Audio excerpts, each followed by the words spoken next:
चतुर बीरबल में आज की कहानी है, कौन है असली माँ।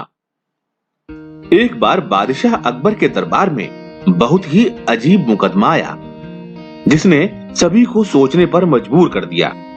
दरअसल हुआ यूं कि बादशाह अकबर के दरबार में दो महिलाएं रोती हुई पहुंची। उनके साथ में लगभग 2 या 3 साल का सुंदर सा बच्चा भी था। दोनों महिलाएं लगातार रो रही थीं और साथ ही दोनों ये दावा भी कर रही थी कि बच्चा उनका है। अब समस्या ये थी कि दोनों गांव के बाहर रहती थी, जिस कारण उन्हें कोई नहीं जानता था।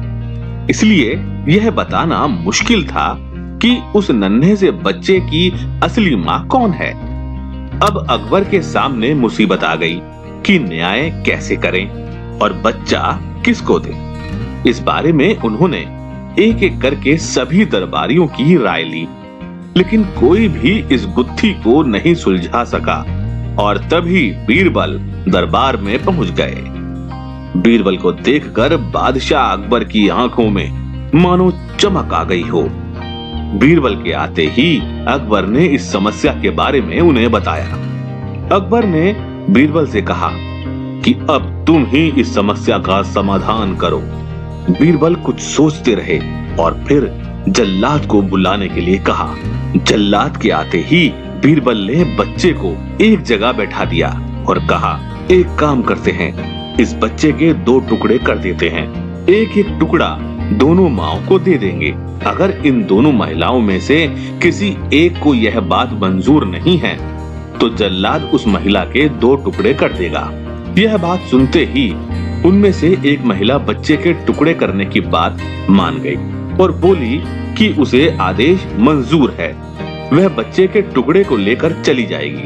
लेकिन दूसरी महिला बिलख बिलख कर रोने लगी और बोलने लगी, मुझे बच्चा नहीं चाहिए, मेरे 2 टुकड़े कर दो, लेकिन बच्चे को मत काटो, यह बच्चा दूसरी महिला को दे दो। यह देखकर सभी दरबारी मानने लगे कि जो महिला डर की वजह से रो रही है वही दोषी है। लेकिन तभी बीरबल ने कहा कि जो महिला बच्चे के टुकड़े करने के लिए तैयार है उसे कैद कर लो, वही मुजरिम है। इस बात को सुनकर वह महिला रोने लगी और माफी मांगने लगी, लेकिन बादशाह अकबर ने उसे जेल में डलवा दिया। बाद में अकबर ने बीरबल से पूछा कि तुमको कैसे पता चला कि असली माँ कौन है। तब बीरबल ने मुस्कुराते हुए कहा, महाराज, माँ सारी मुसीबतों को अपने सिर पर ले लेती है, लेकिन बच्चे पर आंच भी नहीं आने देती। और यही हुआ।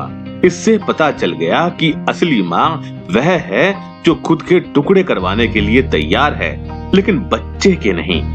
बीरबल की बात सुनकर बादशाह अकबर एक बार फिर बीरबल की बुद्धि के कायल हो गए। इस कहानी से हमें यह सीख मिलती है, हमें कभी भी किसी दूसरे की चीज पर अपना हक नहीं जताना चाहिए। साथ ही हमेशा सच्चाई की जीत होती है और समझदारी से काम लेने पर हर समस्या का हल निकल आता है।